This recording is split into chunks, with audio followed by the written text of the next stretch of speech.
दोस्तों स्वागत है आपका आज की बेहद बड़ी और महत्वपूर्ण खबरों में। आज हम आपको लॉकडाउन 5 व देश भर से जुड़ी तमाम खबरों को बताने वाले हैं। दोस्तों अनलॉक 1 को खत्म होने में अब कुछ ही दिन बचे हैं, उसके बाद अनलॉक 2 की भी शुरुआत हो जाएगी। इसके अलावा कोरोना महामारी के केसों में भी लगातार बढ़ोतरी देखी जा रही है। भारत में कोरोना के केसों की बात करें तो भारत में केसों की संख्या 4,45,000 से अधिक हो चुकी है, जबकि भारत में अब तक 14,000 से अधिक लोगों की मौत हो चुकी है।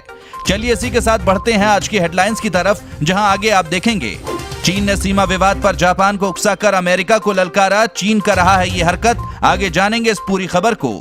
साथ ही तो क्या कोविड-19 वैक्सीन से पहले ही खत्म हो जाएगा कोरोना वायरस, जानने के लिए बने रहिए हमारे साथ वीडियो के अंत तक। इसके अलावा रूस ने गलवान झड़प पर कहा भारत और चीन को बाहरी मदद की जरूरत नहीं, ये उनका मामला, दोनों इसे सुलझा लेंगे। आगे जानेंगे इस खबर की पूरी रिपोर्ट। साथ ही देखेंगे अगले 48 घंटे में दिल्ली पहुंचेगा मानसून, 5 राज्यों में भारी बारिश का अलर्ट। आगे जानेंगे इस पूरी खबर को।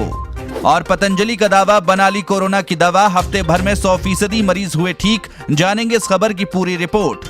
साथ ही साथ चीन अब नहीं दे पाएगा धोखा, भारत सरकार ने बनाया ये मास्टर प्लान। आगे हम आपको इस खबर की पूरी रिपोर्ट दिखाएंगे, लेकिन उससे पहले दोस्तों वीडियो को लाइक जरूर करें। आपका एक लाइक करना ही हमारी मेहनत का फल होता है, तो लाइक करना बिल्कुल भी ना भूलें। बिना देरी किए लिए चलते हैं आपको आज की सबसे पहली खबर की तरफ। पहली बड़ी खबर निकल कर आ रही है, चीन ने सीमा विवाद पर जापान को उकसाकर अमेरिका को ललकारा। चीन और जापान के बीच शुरू हुआ सीमा विवाद एशिया में एक नए राजनीतिक संकट को जन्म दे सकता है।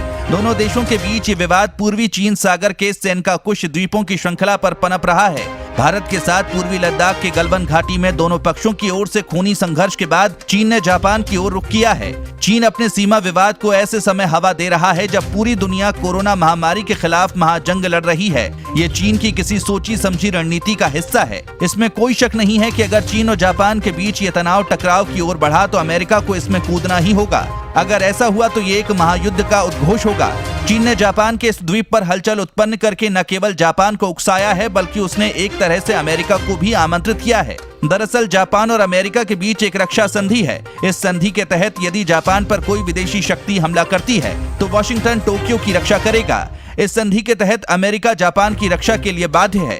यदि दोनों देशों के बीच तनाव बढ़ता है और सैन्य टकराव की नौबत उत्पन्न होती है तो जाहिर है कि अमेरिका को आगे आना होगा। ऐसा नहीं कि चीन इस संधि से वाकिफ नहीं है, उसने जानबूझकर नए सिरे से इस द्वीप पर विवाद उत्पन्न करके अप्रत्यक्ष रूप से अमेरिका को ललकारा है। पतंजलि का दावा, बना ली कोरोना की दवा, हफ्ते भर में 100% मरीज हुए ठीक। दोस्तों आपको बता दें कि पतंजलि के बाबा रामदेव ने कोरोना पर दवा बनाने का दावा किया है। मंगलवार को बाबा रामदेव ने हरिद्वार में कोरोनिल दवा की लॉन्चिंग की। इस मौके पर बाबा रामदेव ने कहा कि दवा पर हमने 2 ट्रायल किया था, पहला क्लिनिकल कंट्रोल स्टडी, दूसरा clinical control trial. Baba Ramdev ने कहा कि दिल्ली से लेकर कई शहरों में हमने क्लिनिकल कंट्रोल स्टडी किया। इसके तहत हमने 280 रोगियों को सम्मिलित किया। क्लिनिकल स्टडी के रिजल्ट में 100% मरीजों की रिकवरी हुई और एक भी मौत नहीं हुई। कोरोना के सभी चरण को हम रोक पाए। दूसरे चरण में क्लिनिकल कंट्रोल ट्रायल किया गया। बाबा रामदेव ने दावा किया कि 100 लोगों पर क्लिनिकल कंट्रोल ट्रायल की स्टडी की गई। 3 दिन के अंदर 69% रोगी रिकवर हो गए, यानी पॉजिटिव से नेगेटिव हो गए। ये इतिहास की सबसे बड़ी घटना है। 7 दिन के अंदर 100% रोगी रिकवर हो गए। हमारी दवाई का 100% रिकवरी रेट और 0% डेथ रेट है। बाबा रामदेव ने कहा कि इस दवाई को बनाने में सिर्फ देसी सामान का इस्तेमाल किया गया है, जिसमें मुलेठी काढ़ा समेत कई चीजों को डाला गया है। साथ ही गिलोय, अश्वगंधा, तुलसी, शसारी का इस्तेमाल भी किया गया। आयुर्वेद से बनी यह दवाई अगले 7 दिनों में पतंजलि के स्टोर पर मिलेगी। इसके अलावा सोमवार को एक ऐप लॉन्च किया जाएगा। रूस ने गलवान झड़प पर कहा भारत और चीन को बाहरी मदद की जरूरत नहीं, ये उनका मामला, दोनों इसे सुलझा लेंगे। रूस, भारत और चीन के विदेश मंत्रियों ने मंगलवार को वर्चुअल मीटिंग की। इसमें भारत के विदेश मंत्री जयशंकर ने कहा कि अंतर्राष्ट्रीय नियमों के पालन का मामला हो या फिर सहयोगियों के हितों का ध्यान रखने की बात, दुनिया की अगुवाई करने वाले देशों को हर तरह की मिसाल पेश करने वाला होना चाहिए। मीटिंग जर्मनी के नाजियों पर रूस की जीत के 75 साल पूरे होने पर की गई। इसकी अध्यक्षता लेवरोव ने की। बैठक में रूस के विदेश मंत्री सरगेई लावरोव ने गलवान झड़प पर किसी भी मध्यस्थता की बात को नकार दिया।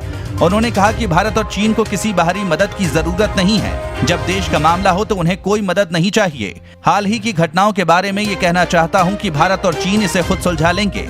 उन्होंने संयुक्त राष्ट्र सुरक्षा परिषद में भी भारत की दावेदारी का समर्थन किया। लावरोव ने कहा कि भारत सुरक्षा परिषद का स्थायी सदस्य बन सकता है, वो मजबूत कैंडिडेट है और हम उसे अपना समर्थन देते हैं। गलवान झड़प के बाद पहली बार भारत और चीन के विदेश मंत्री आमने सामने थे। जयशंकर ने चीनी विदेश मंत्री वांग यी की मौजूदगी में मौजूदा हालात पर अपना रुख साफ किया। जयशंकर ने कहा कि दुनिया की अगुवाई करने वाले देशों को हर मायने में मिसाल पेश करने वाला होना चाहिए। ऐसे देशों को मिलकर काम करना चाहिए ताकि इसका फायदा सभी को मिले और दुनिया को बेहतर बनाया जा सके। ये मौजूदा वक्त की सबसे बड़ी चुनौती है। चीन अब नहीं दे पाएगा धोखा, भारत सरकार ने सामान के निर्माता देश का नाम लिखना किया जरूरी। केंद्रीय खाद्य व उपभोक्ता मामलों के मंत्री रामविलास पासवान ने बताया कि अब कुछ वस्तुओं को बनाने वाले देशों का नाम लिखना आवश्यक कर दिया गया है। उन्होंने ट्वीट कर बताया कि विक्रेताओं को सरकारी ई मार्केट प्लेस पर बिक्री के लिए उपलब्ध कराए गए अपने सभी सामान के निर्माता देश का नाम लिखना जरूरी होगा। माना जा रहा है कि ऐसे में लोगों को चीन के सामान की पहचान करने के बाद खरीदने या नहीं खरीदने के विकल्प को चुनने की आसानी होगी। पासवान पहले ही लोगों से चीन के उत्पादों का बहिष्कार करने की अपील कर चुके हैं। उन्होंने अपने मंत्रालय के अधिकारियों को निर्देश दिया था कि वे कार्यालय में दैनिक इस्तेमाल के लिए चीन में बना कोई भी उत्पाद नहीं खरीदें। भारत और चीन के बीच लद्दाख सीमा पर तनाव बढ़ने के बीच पासवान ने कहा कि पड़ोसी देश जिस तरह का व्यवहार कर रहा है उसके बाद सभी चीनी उत्पादों का बहिष्कार कर ही देना चाहिए। पासवान ने कहा था कि केंद्र सरकार चीन से आयात किए गए उत्पादों पर भारतीय मानक ब्यूरो के गुणवत्ता नियमों को कड़ाई से लागू करेगी। उन्होंने चीन से दिए और फर्नीचर जैसे स्तरहीन उत्पादों के अवैध आयात पर चिंता जताई थी। उन्होंने कहा था कि BIS की ओर से निर्धारित गुणवत्ता नियमों को सरकार सख्ती से लागू करेगी। चीन को लेकर बार बार राहुल गांधी की हरकत कुछ बड़ा इशारा कर रही है, जानिए यहाँ। पिछले कुछ दिनों से पूर्व कांग्रेस अध्यक्ष और गांधी परिवार के युवराज राहुल गांधी की ओर से किए गए ट्वीट पर नजर डालेंगे तो मन में ये सवाल जरूर उठेगा कि राहुल भारत के साथ खड़े हैं या फिर चीन के साथ। ऐसा हम यूं ही नहीं कह रहे हैं, उनकी हरकतें ही ये साबित करने का काम कर रही हैं। एक बार फिर राहुल ने ट्वीट कर कहा कि चीनी आक्रमण के खिलाफ हम एकजुट खड़े हैं। क्या भारतीय जमीन पर चीन ने कब्जा किया है? इसी के साथ राहुल ने एक तस्वीर साझा की है जो कि गलवान घाटी पेंगोंग लेक की लग रही है। इस फोटो पर क्रेडिट राजीव गांधी को दिया गया है, यानी इस तस्वीर को पूर्व प्रधानमंत्री राजीव गांधी ने खींचा है। देश की सेना और PM मोदी ने पहले ही साफ कर दिया है कि भारत की सीमा में न कोई घुसा है और न ही किसी ने उनकी पोस्ट पर कब्जा किया है। लेकिन राहुल गांधी को यकीन नहीं है, वो बार बार सवाल कर रहे हैं। शायद उन्हें अपने देश से ज्यादा चीन पर भरोसा है। साथ ही धूमधाम से निकाली जा रही रथ यात्रा, पुरी के राजा ने सोने के झाड़ू से की सफाई। दोस्तों, हर साल की तरह इस बार भी भगवान जगन्नाथ की ऐतिहासिक रथ यात्रा निकाली जा रही है, लेकिन कड़ी शर्तों के साथ। जगन्नाथ मंदिर में रथ यात्रा के दौरान पुरी के राजा गजपति महाराज ने सोने के झाड़ू से सफाई करके छेरा पहरा की रस्म अदा की। सुप्रीम कोर्ट ने कल कुछ प्रतिबंधों के साथ कोरोना वायरस महामारी के बीच वार्षिक रथ यात्रा को आयोजित करने की अनुमति दी है। सुप्रीम कोर्ट के आदेश के मुताबिक 500 से अधिक लोगों को रथ खींचने की अनुमति नहीं दी जाएगी। रथ यात्रा के दौरान पूरी शहर में सोमवार की रात 8 बजे से कर्फ्यू लागू रहेगा। इस दौरान लोग अपने घरों में ही रहेंगे। वहीं दूसरी ओर लगभग 200 वर्षों में पहली बार कानपुर में भगवान जगन्नाथ की यात्रा कोरोना संकट काल के कारण नहीं निकाली गई। मंदिर में ही आषाढ़ सुदी द्वितीय को श्री जगन्नाथ स्वामी व बहन सुभद्रा भ्राता बालभद्र जी वैदिक का परंपरा के अनुसार पूजन व अभिषेक किया गया और 56 भोग लगाया गया। झारखंड के मुख्यमंत्री हेमंत सोरेन ने भगवान जगन्नाथ की रथ यात्रा के मौके पर रांची में जगन्नाथ मंदिर में दर्शन किए। दोस्तों, आगे और भी खबरें बाकी हैं, वीडियो में हमारे साथ बने रहिए। उससे पहले अगर ऐसी खबरें आप रोजाना पाना चाहते हैं तो अभी चैनल को सब्सक्राइब करके बेल के आइकन को जरूर ऑन करें। भारत को डोनाल्ड ट्रंप ने दिया एक और बड़ा झटका, वंदे भारत मिशन पर अमेरिका ने लगाई ब्रेक। दोस्तों, आपको बता दें, अमेरिकी राष्ट्रपति डोनाल्ड ट्रंप ने भारतीय IT पेशेवरों के बीच लोकप्रिय H-1B वीजा के साथ ही अन्य विदेश कार्य वीजा जारी करने पर इस साल के अंत तक रोक लगाने की आधिकारिक घोषणा कर दी है। ट्रंप की इस घोषणा से भारत को बड़ा झटका लगा है। H-1B वीजा में झटका देने के बाद अमेरिका ने भारत के बड़े मिशन को भी अपने यहाँ बैन लगाने की घोषणा कर दी है। इससे भारत समेत दुनिया के IT प्रोफेशनल को बड़ा झटका लगा है। ये निलंबन साल के आखिर तक वैध रहेगा।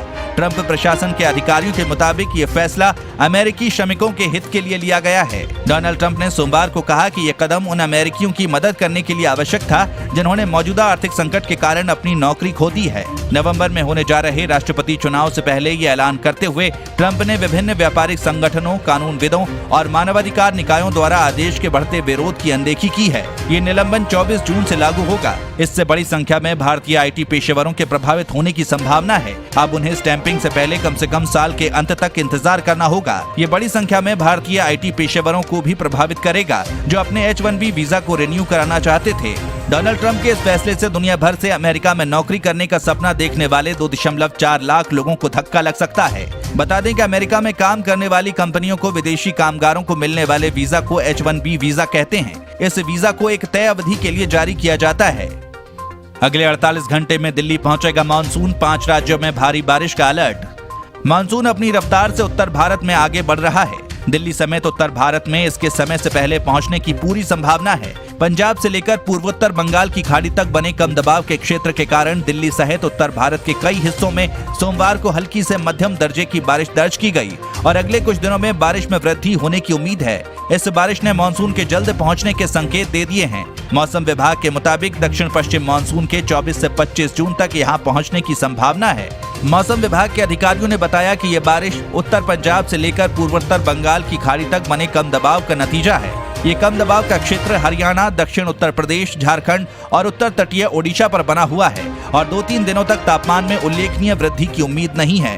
भारतीय मौसम विभाग द्वारा जारी बुलेटिन के मुताबिक मध्य प्रदेश, उत्तर प्रदेश और उत्तराखंड में अगले 24 घंटों में मानसून के सक्रिय होने के लिए अनुकूल परिस्थितियां बन रही हैं। वहीं उत्तर प्रदेश के बाकी इलाकों, हरियाणा, चंडीगढ़, दिल्ली और राजस्थान के कुछ हिस्सों में भी अगले 24 घंटे में मानसून पहुंच सकता है। इसी के साथ तो क्या कोविड-19 वैक्सीन से पहले ही खत्म हो जाएगा कोरोना वायरस? कोरोना वायरस कमजोर हो रहा है। संभव है कि वैक्सीन आने से पहले खुद ही खत्म हो जाए। जो वायरस पहले मरीजों के लिए मौत का फरमान बन गया था, उससे लोग अब कम बीमार पड़ रहे हैं और गंभीरता भी काफी कम हो गई है। डेली मेल के अनुसार कोविड-19 शुरुआत में आक्रामक बाघ की तरह था, अब वो जंगली बिल्ली बन गया है। वो जल्दी ही अपनी मौत खुद ही मर जाएगा। ये दावा है इटली के शीर्ष वायरोलॉजिस्ट प्रोफेसर माटेओ बासेटी का। हालांकि दुनिया भर के कई विशेषज्ञों को उनके दावे में दम नहीं दिखता है। सैन मार्टिनो हॉस्पिटल के संक्रमण रोग विभाग के प्रमुख प्रोफेसर माटेओ पूरे विश्वास से कहते हैं कि मार्च और अप्रैल में मरीज गंभीर स्थिति में अस्पताल आ रहे थे। उन्हें तुरंत ऑक्सीजन सपोर्ट की जरूरत थी या फिर वेंटिलेटर की। अब ऐसा नहीं है। 80-90 वर्ष की उम्र के बुजुर्ग भी अब बिना किसी सपोर्ट के आसानी से सांस लेते हैं और जल्द ही सही हो जाते हैं, जबकि सामान्य रोगियों के स्वस्थ होने की रफ्तार काफी बढ़ गई है। प्रोफेसर माटेओ ने कहा कि जिस प्रकार मरीजों में वायरल लोड कम मिल रहा है और लोग कम गंभीर रूप से बीमार पड़ रहे हैं, उससे स्पष्ट संकेत मिल रहे हैं कि वैक्सीन के बिना भी हम ये जंग जीत जाएंगे और कोरोना खुद ब खुद खत्म हो जाएगा। चीनी घुसपैठ पर सच्चाई से मुंह मोड़ रही मोदी सरकार, खतरे में देश की सुरक्षा और अखंडता, सोनिया गांधी।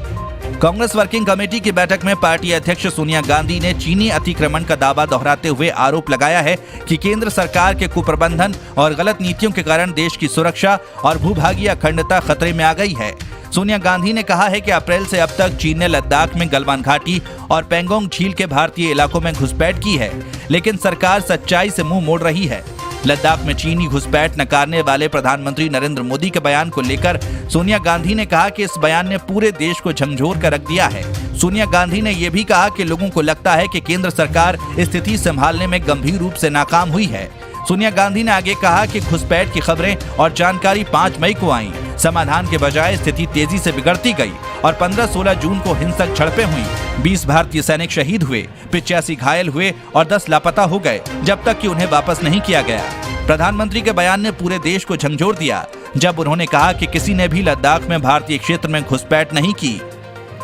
तो दोस्तों, ये थी आज की कुछ महत्वपूर्ण और ताज़ा खबरें। उम्मीद करते हैं इससे आपको कुछ महत्वपूर्ण जानकारी मिली होगी। बस इसके बदले में इतना ही चाहते हैं, आप इस वीडियो को अपने सभी दोस्तों, रिश्तेदारों के साथ फेसबुक, व्हाट्सएप पर शेयर जरूर करें, जिससे वो भी दिन भर की खबरों के साथ अपडेट रह सकें।